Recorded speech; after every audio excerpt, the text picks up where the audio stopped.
There's no time like the present to serve the Lord. Enjoy, serve the Lord right now. Serve Him today and tomorrow, eternal the reward. There's no time like the present, serve the Lord.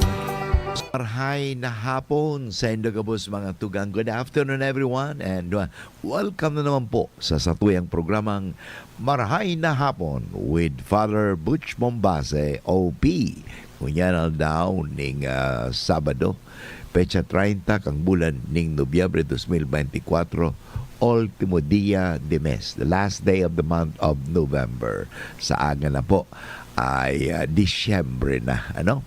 And at the same time, sisimulan ang aldaw ning Domingo at the same time first day December 1, talagang magayunon palaga ang December pala. Sa simula pa lang, talagang simula. Ang simula baga 1. Pakatapos yan, Domingo pa. Yan. At the beginning of the week. Yan, talaga yan.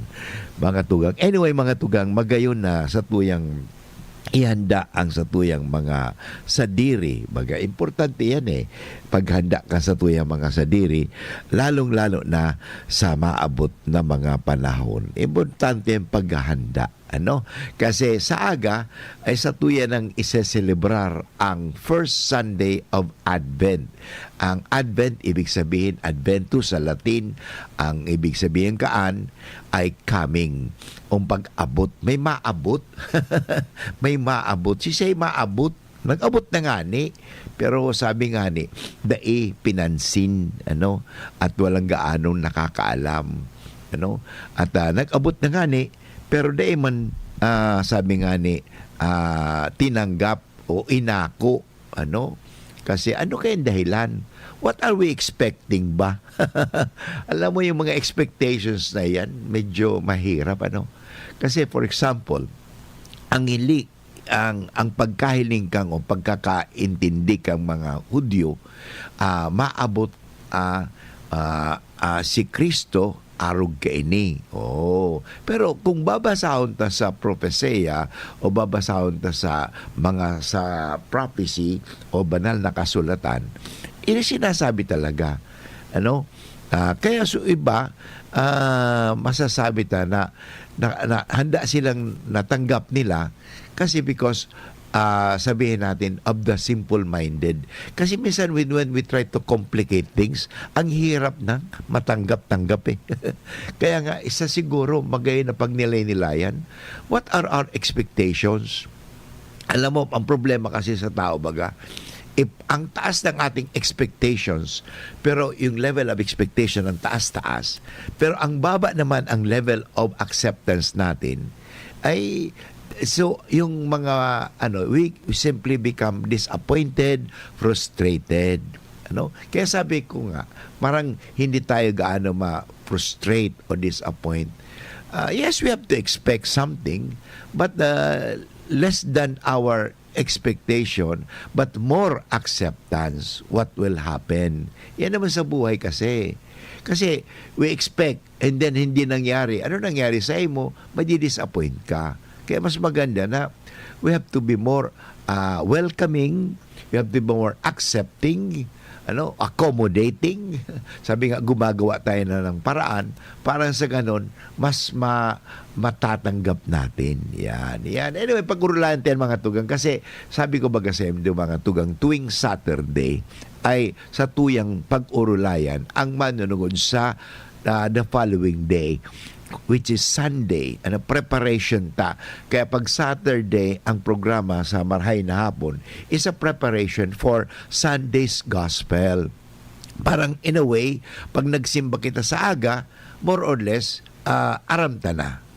Pero by the way, ngunyan daw, kasi pecha 30 kang bulan ning Nobyembre 2024, the Ultimo Dia, sa tuyang sineselebrar ang kapiyastahan kansaro sa mga 12 apostoles ni Kristo.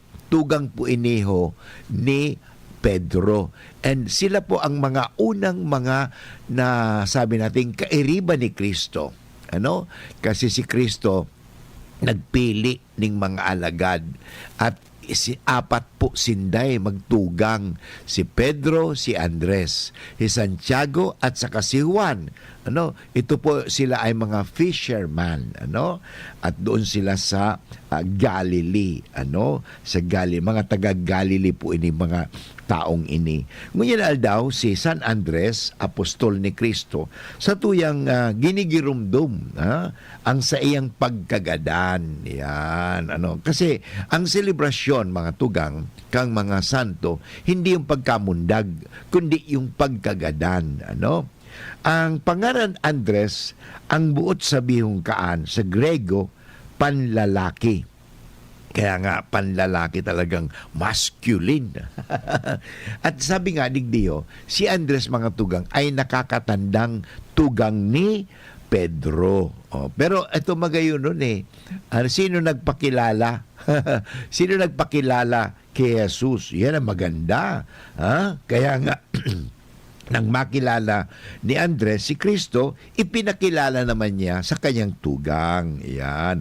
Bakit si Andres kasi, mga tugang, ay talagang sumusunod na sa, sabi nga, kay Juan Bautista pa. Okay?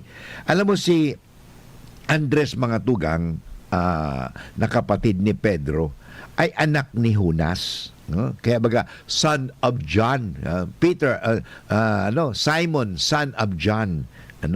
Si Pedro kasi ang tunay na pangalan niya sa premier, bako man Pedro, kundi Simon. Simon saka si Andres. Simon saka si Andres. Kaya sila po ay mga fisherman. Sila ay mga mangingisda, para sira, na taga Bethsaida sa baybayin ng dagat ng Galilea. Yan po ang istorya, At lumapit sila sa bayan ng Capernaum sapagkat doon ay, sabi nga, mabuti ang pangangalakal. Kasi kung titingnan natin si Andres, si Pedro, yung mga followers of Jesus Christ talaga, may kaya sinda. Mga mayaman businessman, alam mo ng panahon, pag ikaw ay businessman, mayaman ka kahit ngayon negosyante. Kasi may pera. May pera yun Kaya hindi sila mahihirap. Mga mayaman ang mga unang sumunod kay Kristo. Mayaman na nga sila, pero sumunod pa kay Kristo. Yan ang kakagandahan doon. Na sabi niya, masasabi natin na, uy, mayaman na nga kami, may pera naman kami, pero kulang pa hindi naman, sabi nga sa Bible, di ba? Man does not bread alone, but on every word that comes from the mouth of God. Hindi ba? Magayon, mga tugang yan At ito ang nangyari, mga tugang. Dahil sila ay negosyante, kasi mangingisda, ay doon sila sa Capernaum. At ang Capernaum, mga tugang, sarong lugar iyan na kung saan yaon ang business sa Capernaum, sa Bethsaida. Okay? Yan ang mga famous sa Chorazin. Yan yung mga tatlong city na yan, mga tugang, na talagang, although at the end, na sila po ay para bang nasabi na curse. Sabi nga, yung sa Capernaum. Kasi nga, nakalimutan nila ang Diyos. Yun. Kaya minsan sa negosyo baga, pera na lang inaatupag. Ang mga tao kaya nakakalimot na sa Diyos. Ang ginagawa nilang Diyos, pera na. Yun ang nangyari doon sa Capernaum, sa Bethsaida, saka sa Chorazin. Kasi nakasentro na lang sila sa negosyo. Ito po ang nangyari. Si Andres saka si Pedro sumunod kay Kristo. Pero paano nangyari ito? Nang makilala ni Andres ang tunay na Mesiyas, agad-agad na ipinamalita niya kay Simon, natugang niya, at dinala nga niya, dinala si Simon kay Jesus. So, isang bagay na makikita natin ay ito. Ipinakikilala ba natin ang Diyos sa tao? Ipinakikilala ba natin si Kristo sa ibang tao? Sana maging tulad tayo ni Andres ng tagapagpakilala. Dali natin. Let us lead each other to God. Let us lead each other to Christ. Alam mo, kina Pedro at Andres ay sinabi ng Panginoon Jesus ang mga katagang ito. Sabi baga ni Kristo sa kanila, halik kayo at sumunod sa akin. gagawin ko kayong mangingisda ng mga tao. I will make you fishers of man. Ano? At pagdakay, iniwan nila ang kanilang lambat at sila'y sumunod kay Jesus. Makikita po natin yan sa Ebanghelyo ni San Mateo, Kabanata 4, talata 20. Ano? At doon mga tugang, makikita natin, sumunod sila kay Jesus. Ano, yon. So, siyempre matagal yun. Ilan taon din yun. 3 years, sabihin natin. Ano? Or more than 3 years, pero not more than 12 years. Kasi si Cristo baga, nag-public ministry when he was 30 years old. And then namatay siya, 33 years old. So, 3 taon lang yun. But anyway, mga tugang, sila ay talagang sumunod kay Jesus. Sumunod sila at palagi nilang naging kasama si Jesus. Pagpanahog ng Espiritu Santo, si Apostol Andres, mga tugang, after the Pentecost, si Andres ay pumunta sa Asia Minor o Greece, upang ipangaral ang mga inutos ng Panginoon. Sapagkat sabi ni Jesus, go to the whole world and preach, and baptize them in the name of the Father and of the Son and of the Holy Spirit. So yun po ang ginawa ni Andres. Pumunta siya sa Asia Minor. Ang Asia Minor, walang iba kundi ito yung mga, kasi di ba, doon sa Greece, sa mga lugar na yan, sa Middle East, yan, okay? Yan, Asia, kaya Middle East, yun. At pinangaral ang mga sabi ng Panginoon. Sinabing, siya po ay namatay bilang martir sa Patra, Akia, ngayon sa Timog Greece, North Greece, noong November 30, at siya po ay 60 years old, at nakatali sa isang krus na nakapurmang ekes, baliktad. Pintakasi nga siya sa Rostia at Greece at gayon din sa Scotland, sapagat may nagsasabing ang sasakyan dagat na may dala ng kanyang relikya ay napadpad sa bansang iyon. Okay? So, yun napakaganda mga kaibigan. Anyway, ngayong araw na ito, pinagdiriwang natin ang kapistahan ni San Andres. Kaya sa mga nagse-celebrate po ng kanilang kapistahan ng San Andres, happy fiesta po sa inyong lahat. And ay babalik muli si Padre Boots pagkatapos ng mga paalala. Realize true comfort and relaxation at Dorotea Resort and Spa, a perfect venue for family outings, couple retreats, and various functions such as weddings, birthday parties, corporate seminars, and conferences. Dorotea Resort and Spa. We have backpackers rooms, standard rooms, deluxe, suite, and a penthouse. Also, relax and rejuvenate with our spas invigorating treatments, services, and facilities. Dorotea Resort and Spa, Kahugutan, Bakakay, Albay. For reservation, contact us at 0917-777-5734. Find us on Facebook, Dorotea Resort and Spa. Relax, rejuvenate, and enjoy. Only here at Dorotea Resort and Spa. Mula ng pandemya, maraming nabago sa aming pamumuhay. Maraming naghirap, nagutom at nawala ng trabaho. Ngunit sa panahong iyon, hinikayat kami ni Congressman Fernando Didi Cabredo na pasiglahin ang kultura ng pagtatanim. At sa gayon ay hindi lamang kami aasa sa tulong ng gobyerno at hindi rin kami magutom sa panahon ng krisis. Ako po si Jennifer Umadto, solo parent, may 6 na anak. Sumali po ako sa proyektong Taranuman ni Congressman Didi Cabredo para po magkaroon po ako ng dagdag na income at magkaroon po ako ng produktibong libangan at masigurado ang sapat na supply ng pagkain sa aming lugar. Dahil sa pagsisikap namin, nabigyan kami ng garden tools, pananim, skill training, tulad ng bread making, para madagdagan ang aming kaalaman. At nabigyan din kami ng trabaho, mapagkakakitaan.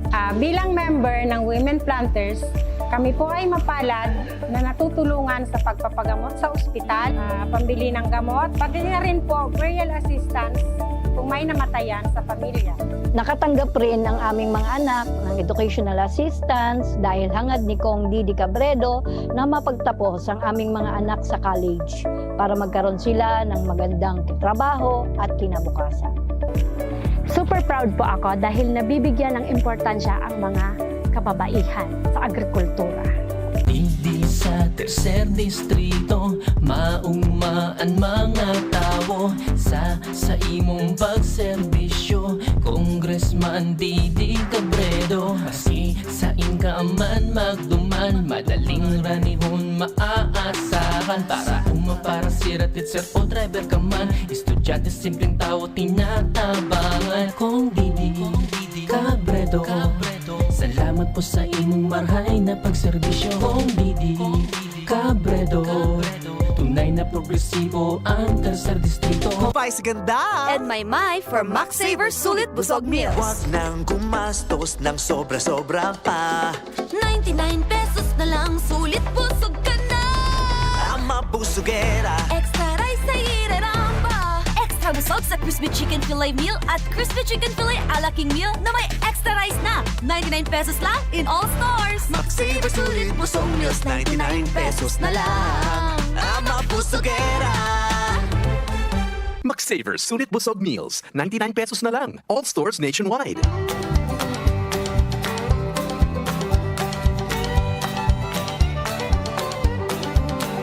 There's no time like the present to serve the Lord. Enjoy, serve the Lord right now. Serve Him today and tomorrow, eternal the reward. There's no time like the present, serve the Lord.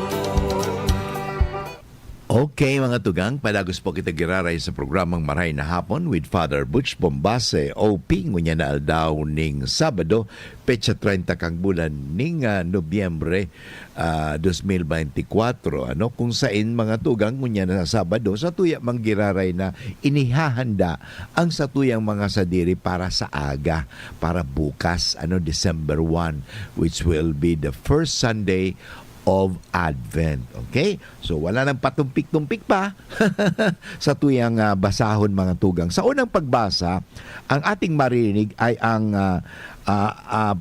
propesya ni Jeremiah, Kabanata 33, verses 14 to 16. Basahin ko mga tugang saka na tayo magpapaliwanag mamaya pagkatapos sa mga mabasa natin muna. Marinig niyo na muna ang mga babasahin.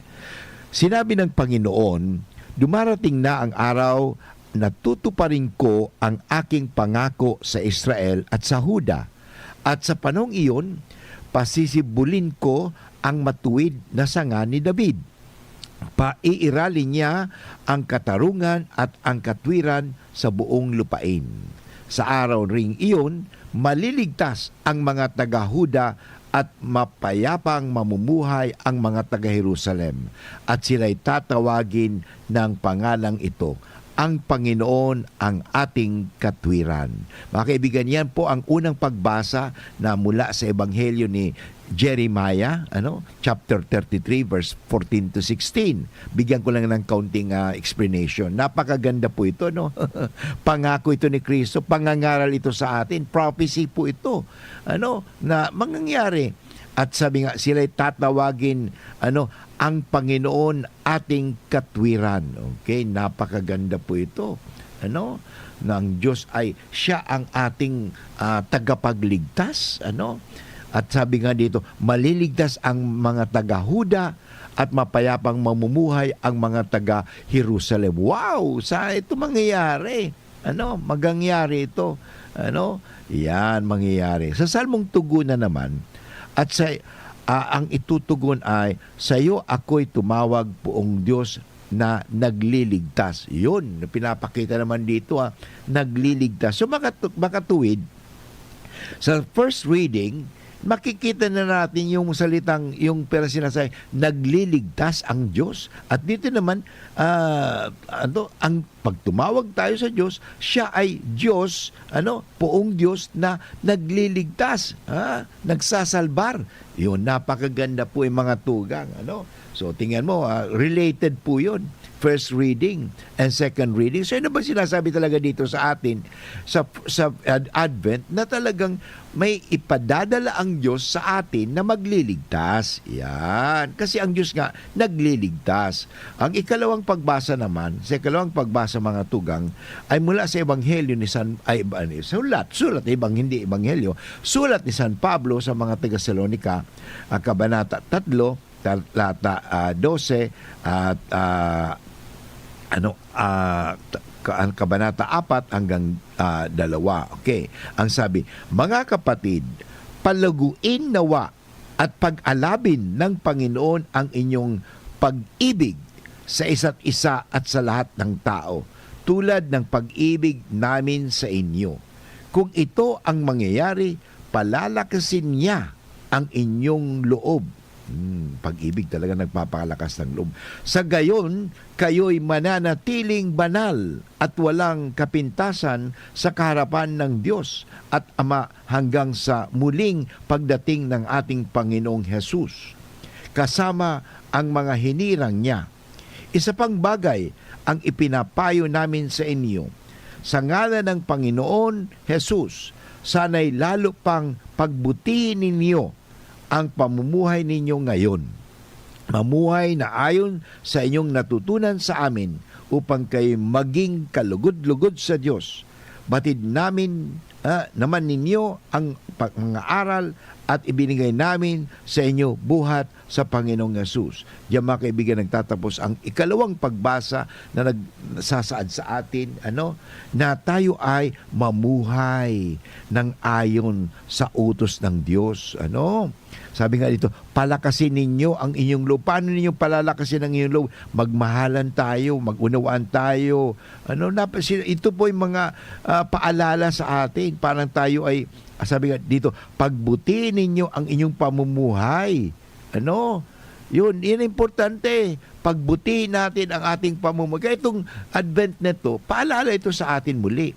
Parang tayo maligtas, may relasyon ulit ito, parang tayo maligtas, pagbutihin natin ang ating pamumuhay. Yan. Paano natin mapapabuti ang ating pamumuhay? Ito ay upang maging, para tayo maging kalugod-lugod sa Diyos. Ang sabi baga dito, ni San Pablo, ito, pag-alabin. Napakahalaga ito. Pag-ibig sa isa't isa at sa lahat ng tao. So, ibig sabihin, wag mong pipiliin lang ang iyong mamahalin. Sabi nga dito, tulad ng pag-ibig namin sa iyo. So, yun mahalaga. Ang dating na ipadama ba natin ang pag-ibig ng Diyos sa ating kapwa. Yan, napakaganda po yan. So, napakagandang hamon sa atin sa ikalawang pagbasa. Parang maligtas, mamuhay tayo na aayon sa kalooban ng Diyos. Mamuhay tayo sa mga natutunan. Ibig sabihin, pag isabuhay natin. At sabi nga, parang manatiling banal at walang kapintasan sa harapan ng ating Diyos. Hanggang sa pagdating. So, paano yun? Magmahalan. After all, mahalaga po na tayo maging, sabi nga, maging kalarawan o kawangis ng Diyos. After all, we were created in the images and likeness of God. Yun po yan ang hamon sa atin. Ang tanong, isinasabuhay ko ba? O sabihin, nakikita kaya ang Diyos sa akin? Nakikita kaya ang Diyos sa inyo? Nakikita ba sa atin ang Diyos? O baka iba ang nakikita nila? Pag nakikita tayo nila, iba ang nakikita nila sa atin. Nakikita lang nila ang ating pagiging tao. Hindi nakikita ang pagiging makadiyos natin. Iyan ang tanong. Tayo ba mga Kristiyano? Tawag nating Kristiyano. So dapat Kristiyano, makakristo, nakikita si Kristo sa akin. Okay? Yan po ang hamon sa atin. Napakaganda. Kaya sabi, pagbutihin ninyo ang pamumuhay. Paano natin pagbutihin ang ating pamumuhay? Maging tulad tayo ni Jesus na nagmamahal. Yan. Sa mabuting balita sa Ebanghelyo para bukas mga kaibigan, unang linggo ng Adbyento, ito po ang Ebanghelyo ayon kay San Lucas, Kabanata 21, talata 25 hanggang 28, 34 hanggang 36. Basahin ko mga tugang. Noong panong iyon, sinabi ni Jesus sa kanyang mga alagad, magkakaroon ng mga tanda sa araw, sa buwan at sa mga bituin. Sa lupa ay mga bansa ay masisindak at malilito dahil sa ugong at mga daluyong ng dagat. Ang mga ito'y hihimatayin ang mga ito'y hihimatayin sa takot dahil sa pag-isip sa mga sakunang darating sa sanlibutan.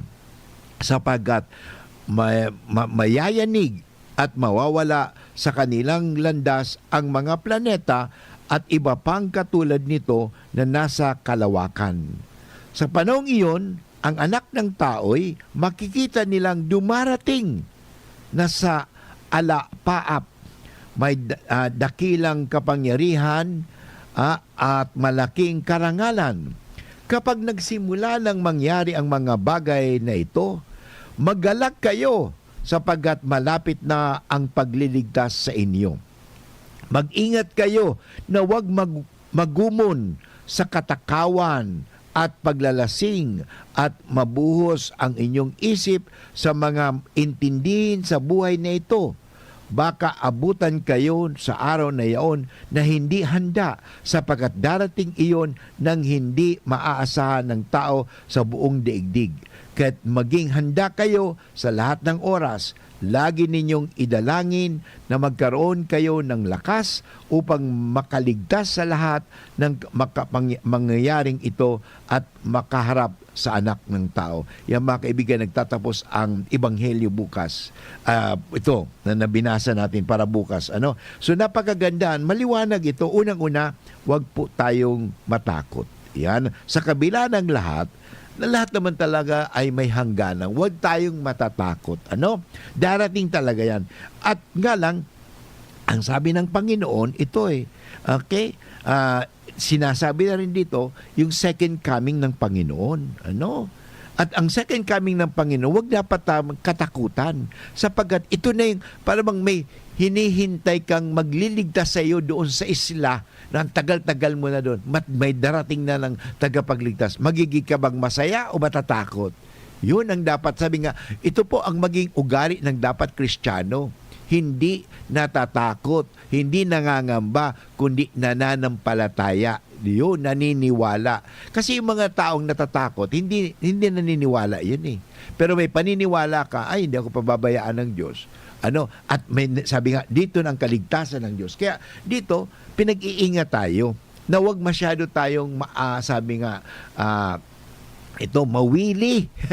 Sabi, huwag tayong mawili. Kaya mag-ingat kayo na huwag magumon sa katakawan, sa pagpapalaglalasing, itong mga mundane things, yung mga bagay na makamundo. So, yan ang pinag-iingat po tayo ngayon.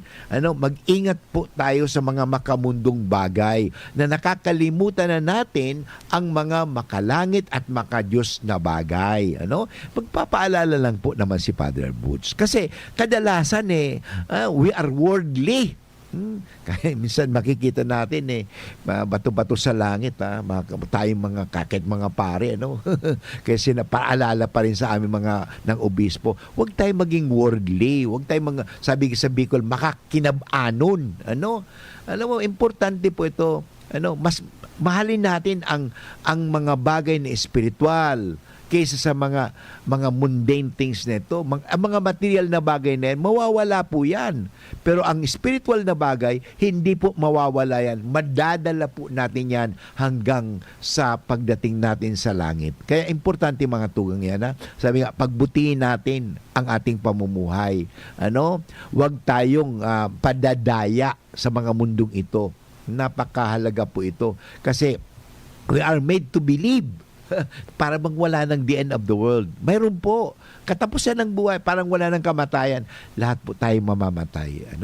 Kaya ipaghanda po natin, hindi yung kamatayan, kundi ipaghanda natin ang buhay na walang hanggan. Anyway, babalik muli si Padre Butch pagkatapos ng mga paalala. An oras hatod sa Indocang Optin Lutein Capsule. Alagaan ang paningin sa tulong ng Optin. Kitang-kita ang kalusugan ng mata.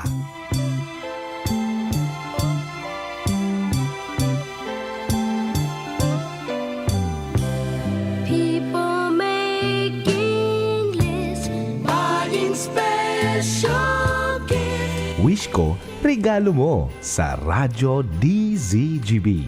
Sa Giraray, sabay-sabay niyato na ipamati sa mga kaakian na kapos sa pagkabuhay ang tunay na espiritu kan Pasko sa paagi kan pagsimbag sa mga gusto nindang regalo. Tawan niyato Giraray nin kaugmahan ang mga aki na masunod ang sa indang kahagadan sa paagi kan Wish ko, regalo mo sa kantidad na 500 pesos. Ang sa tuyang mga beneficiaries na giedad din 5 hasta 8 anyos, residentes kan Legazpi Asinalbay. Ang mga aki na gusto ring regalo, pwedeng ipadara ang sa indang mga kahagadan sa paagi kan pagsurat sa papel kan sa indang pangaran, eksaktong address, edad, birthday, contact number asin regalo na mo yang maresibing ngunya na Pasko na ang kantidad da imasobra sa 500 pesos asin ihatod sa DZGB. Pwede man na i-text sa 0927-777-5548 or i-comment sa DZGB Facebook page. Sarong aki, kada pamilya ang pwedeng magpadara kan sa indang wish na regalo at deadline sa Disyembre 12, 2024, alas 5 ng hapon. Sa mga interesado na mag-sponsor sa wishes kan mga aki, magbisita sa DZGB or mag-text sa mga reporters as in announcers kan DZGB o ipadara sa GCash number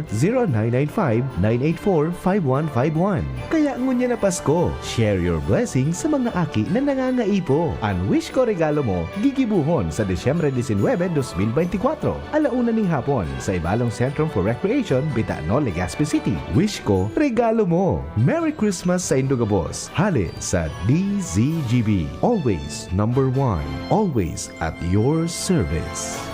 Why don't you give love on Christmas Day? Oh, the man Pre, on the street makinig ka muna. Payong kaibigan lang ha.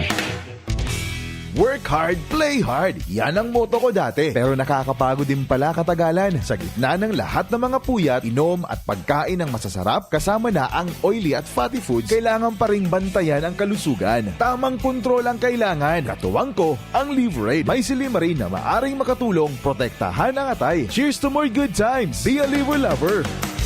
Mahalagang paalala, ang Liverade ay hindi gamot at hindi dapat gamitin paggamot sa anumang uri ng sakit. Ang good drinks at good food, perfect combo. Isama pa ang Liverade para sa kalusugan ng atay. Mabibili sa mga leading drugstores nationwide. Mga tugang, balik po kita giraray sa programang Marahay na Hapon with Father Butch Bombase OP. At ngunya na daw ning Sabado, petsa 30 kang bulan ning Nobyembre 2024 at sa tuwing ani pinag-urulayan ang manunungod sa Ebanghelyo para sa aga. First Sunday of Advent. Parang preparasyon sa mga tugang ta mga padi at the same time sa mga magsisimba para sa aga. Parang sa aga may disposition na tayo. Alam mo, importante yan sa buhay disposition, preparation. Parang hindi tayo matakot. Kasi ito sa Ebanghelyo, narinig natin, grabe, para mang sinasabi, oy, Father, sunod-sunod na ang bagyo yan sa Pilipinas, sunod-sunod, nandiyan si Kipito, nandiyan si Marcel, nandiyan si Nika, nandiyan si Christine, nandiyan si Leon, dami, may Lindol, whatever. Father, magdi-the end of the world na. Ang importante mga tugang ay ito, patuloy lang tayong magtiwala sa Diyos. Kasi ang lahat ng bagay na talagang may, yung buong ebanghelyo na binasa natin ay hindi po, parang takutin tayo. Hindi. Hindi parang takutin tayo, kundi paalalahanan tayo. Iba yung tinatawag na takutin sa pinapaalalahanan. Yan. Kasi akala na tinatakot tayo.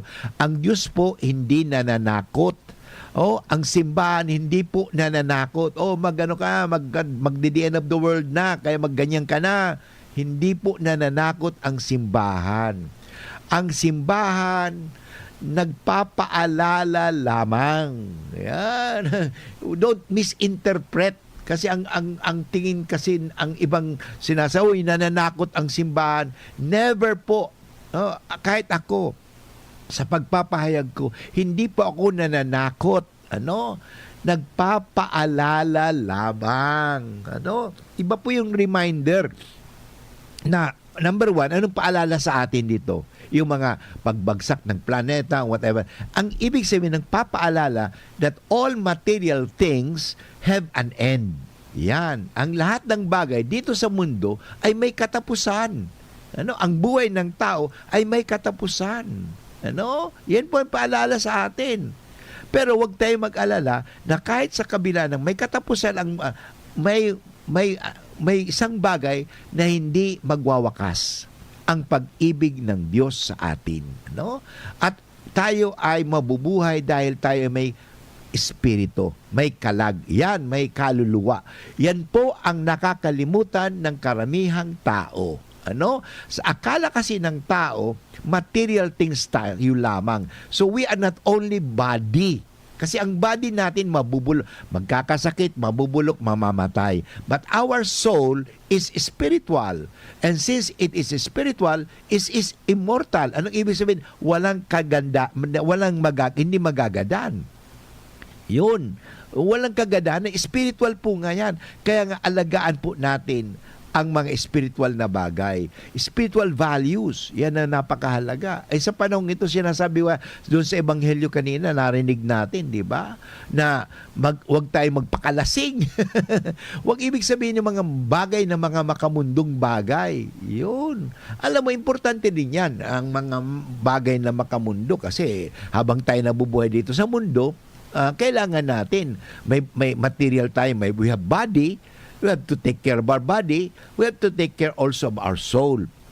But more than the taking care of our body, okay, even our mind, is the soul. Ano? Kahit nagpakadalubhasa kang matalino ka, ang tanong, madadala mo ba yan sa langit? Ang diploma mo, yung mga ginawa mong mga bagay dito sa mundo, wala. Ano ang bagay na madadala mo lang dito sa nagpakabuti ka dito sa mundo?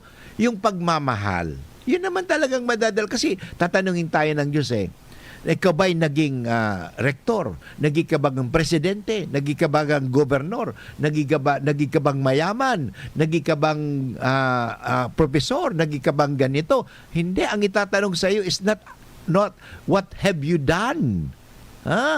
Yung mga ginawa mo, hindi. Ang itatanong sa inyo, have you loved God? Yun. Have you loved God? How did you treat your brothers and sisters? Did you treat them with kindness? Did you treat them with love?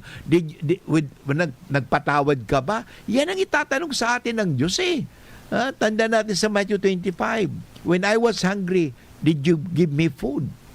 When I was thirsty, did you give me drink? When I was naked, did you clothe me? When I was in prison, did you visit me? Sasabihin natin hindi. Kasi abalang-abala ako, Father, sa pag-aaral ko. Abalang-abala ako, Father, sa ACADS ko. Abalang-abala ako, Father, sa mga negosyo ko. Father, abalang-abala ako sa farm ko. Abalang-abala ako sa mga bagay-bagay sa mundo. Pero ang tanong, pinag-aabalahan mo ba ang mga bagay na makadiyos? Yan. Sa aga, first Sunday of Advent. Magsimba tayo. Mahalaga po ito Pahalaga natin. Yan, napakahalaga yan. Kaya napakahalaga, mga tugang, sorry, yung tinatawag na pagbibigay halaga sa mga bagay na mga importante, essential. And sabi nga doon sa is there itong mga the essential things in life are naked, hindi nakikita ng mga mata. Yan. Para bang ngayon hindi kasi gusto nila makita kaagad ng mga mata. Hindi. Hindi. Nandiyan ang mga bagay na importante. So yun. So anyway, mga tugang, balik tayo doon sa Ebanghelyo. Sa Ebanghelyo, hindi tayo tinatakot At tanong nga, bakit tayo kaya natatakot? Bakit tayo nagkakagulo? Yun, yan ang mahalaga. Bakit tayo nagkakagulo?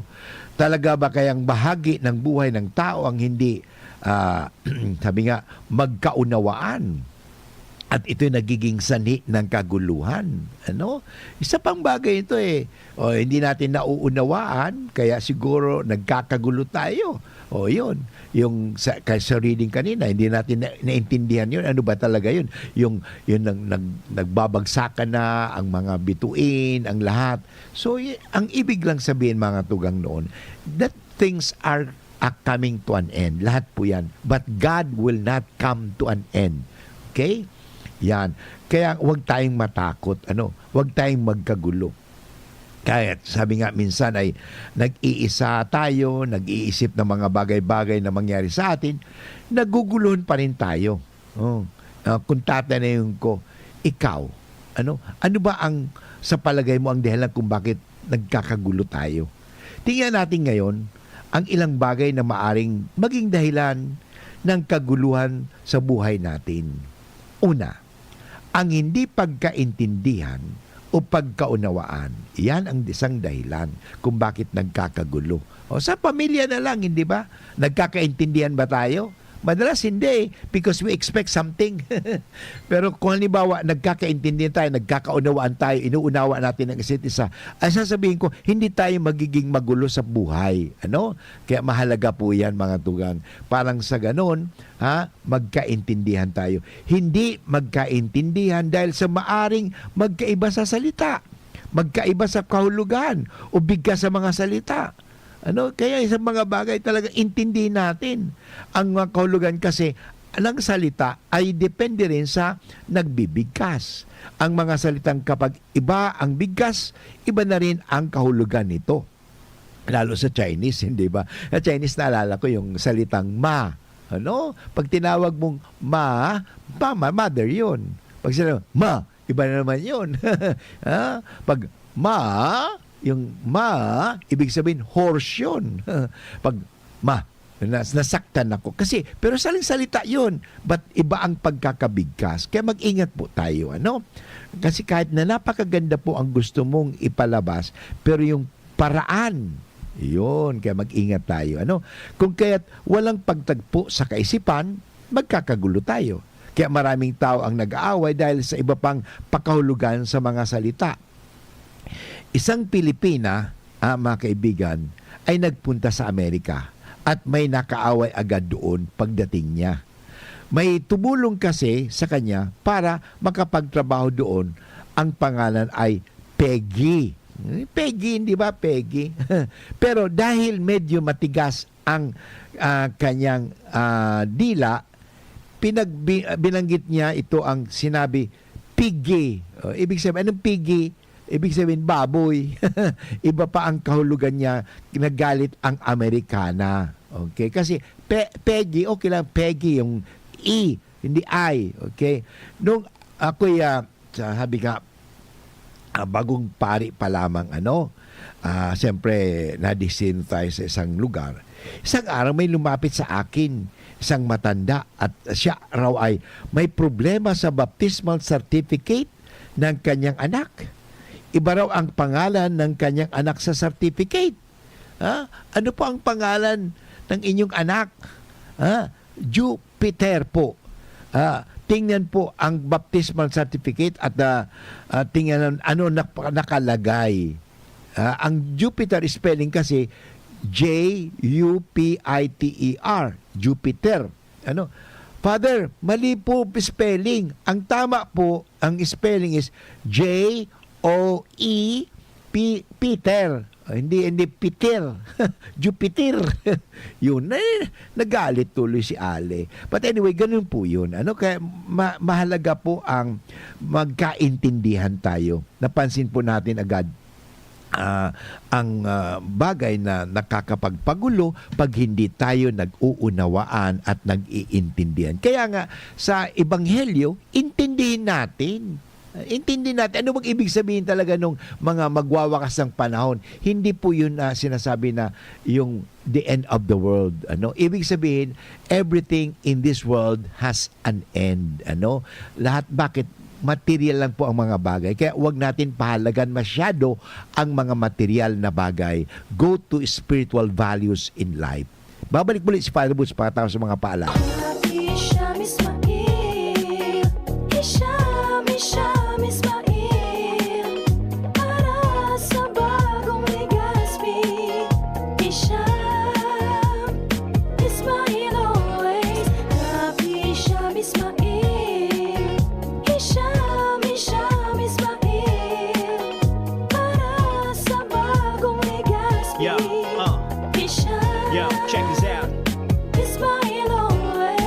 Ismail sa Legazpi, bagay talagang maging yorme. May asenso para sa gabos na Ligaspeño, Sararo kita Ismail, always na ansyuda, dapat mag-ugma kay Hisham. Ismail na kita, Ismail na kita, is what Ismail na kita. Smile always.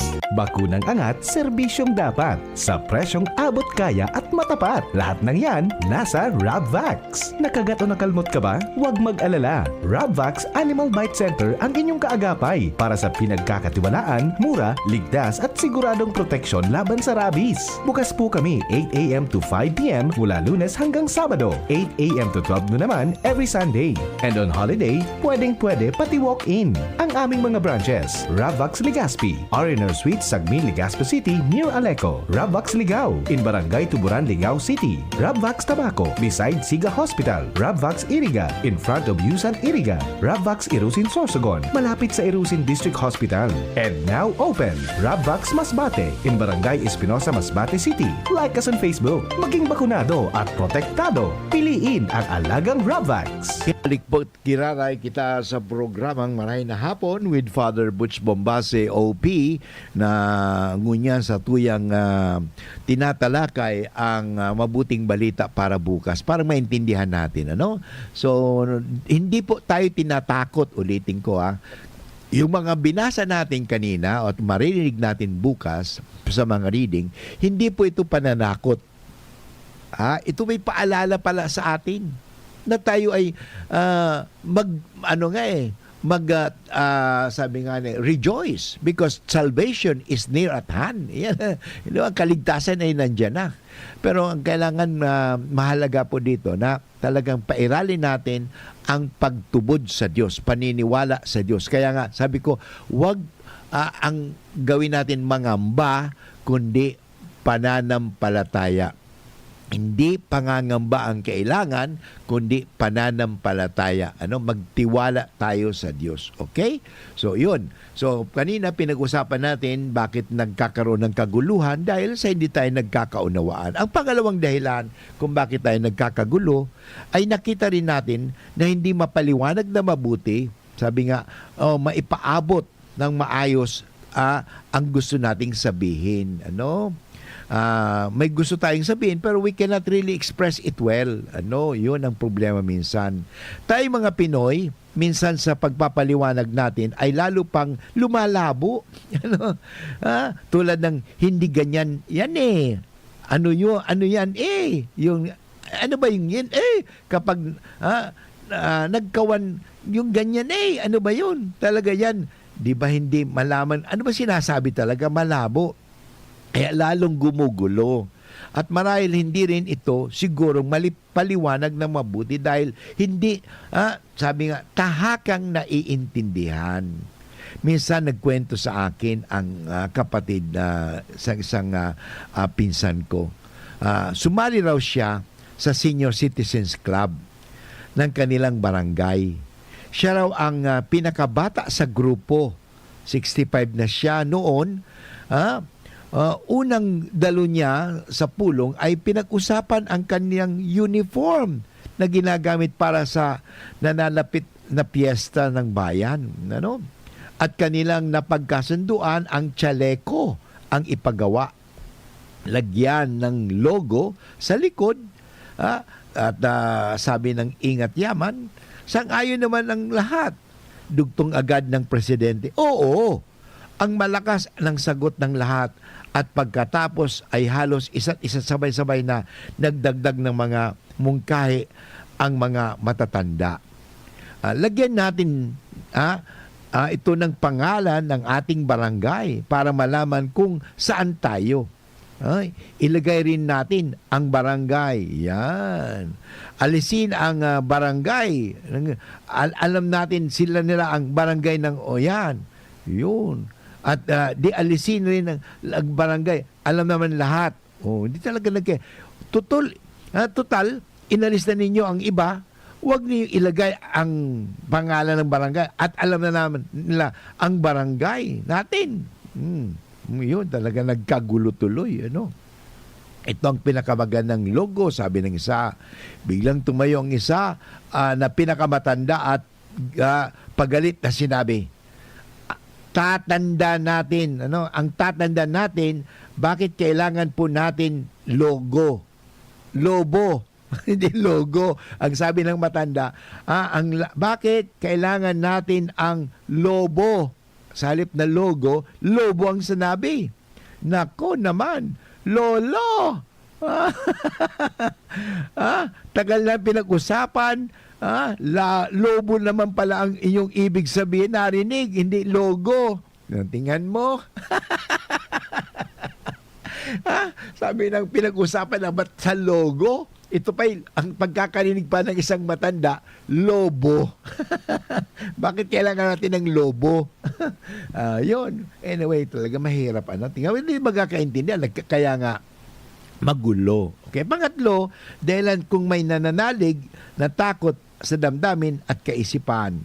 Dahil sa yung mga sinasabi natin, dahil sa takot, hindi ka makapag-isip ng tama. Di ba yung mga taong takot na ano sila nagpapanik na. At hindi rin makakilos ng maayos at mahusay. Apektado ang pag-iisip pag ikaw natakot Balikan ninyo ang mga lumabas na usapin sa pagpapalit nung nakaraan ng milenyo. Naalala ba ninyo yung year 2000? Sabi na magugunaw na rin ang mundo. Natakot yung millennium bug. Naalala ba ninyo? Ang daming natakot. Dito na lang sa atin, na ako rin, sabi na talagang nakakatakot. Sabi daw, ang bundok, magugunaw na ang mundo. Yun. Naniwala sila ng kanilang impostor. Naalala ninyo yung doon sa Amerika. Yan ang tinatawag na mistika. Hindi impostor. Marami sa kanila ang nag-resign sa trabaho, nagbinta ng mga ari-arian at namili ng maraming pagkain. Namili sila ng pagkain para sa paggunaw ng mundo. Nagpunta sila sa isang bundok na yun, nagpunta doon. Yun. Ilan lamang ito sa napakaraming dahilan, pero nagbubunga ng di pagkaunawaan at nagdadala ito ng mga kaguluhan. Pero git sa lahat, ang dahilan kung bakit tayo nagkakagulo at di nagkakaunawaan ay tunay wala ang Diyos sa ating buhay. Di ba? Kung ilalagay natin ang Diyos sa ating buhay, si Jesus, ang kanyang mga aral, ang kanyang mga turo, ay ating susundin, so hindi magkakagulo. Para ba sinasabi, tingnan ninyo, bakit nagkakabanggaan ang train kung ito po ay hindi susunod sa reles? O ganun din sa buhay. May reles tayo sa buhay. Kaya nga mahalaga po ilagay natin muli ang Diyos. Kaya sa panahon ng Adbyento, mahalaga po ito pag-isipan natin Ibalik natin. Pag sabi nga sa Ebanghelyo, sa second reading, pag-alabin natin ang pananampalataya sa Diyos. Mahalaga po ito Mamuhay tayong may Diyos. Kasi may mga taong namumuhay na parang walang Diyos Ano masasabi kong parang walang Diyos? Kasi, yun nga, nakakalimutan din nila ang pagtrato nila sa isa't isa. Nakakalimutan nila na ang pagmamahal sa isa't isa mas importante. Kasi tingnan mo, may nag-away na mag-asawa. Tama. Okay, tama ka nga. Okay, nakuha mo nga sabi ng lalaki, tama ako. Okay. Pero sabi ng babae, nga, tama ka na. Pero nangyari, nasira ang relasyon. Ano ba mas importante sa atin? Relasyon? O yung mga bagay-bagay sa mundo? Or sabihin natin ng mga bagay na yan, Ay, importante sa atin ng relasyon. Kasi after all, at the end of our life, it's relationship Tingnan mo ito Tingnan mo, yung mga na buhay ng maganda ang relasyon, pag namatay, maraming sasama. Hindi sa libingan, kundi maraming makikiramay. Pero yung mga taong walang magandang relasyon, pag nakamatay, awan ko kung sasamahan sila. Baka sabihin, mabuti nga, namatay na yan.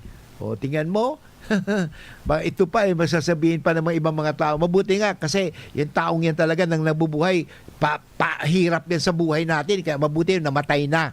Tingnan mo, ibang gustong marinig mo? O marinig mo, ay sayang, namatay, ang bait-bait pa naman yan pagkatas matulungin pa ang taong yan Ano bang gusto natin marinig? Yan.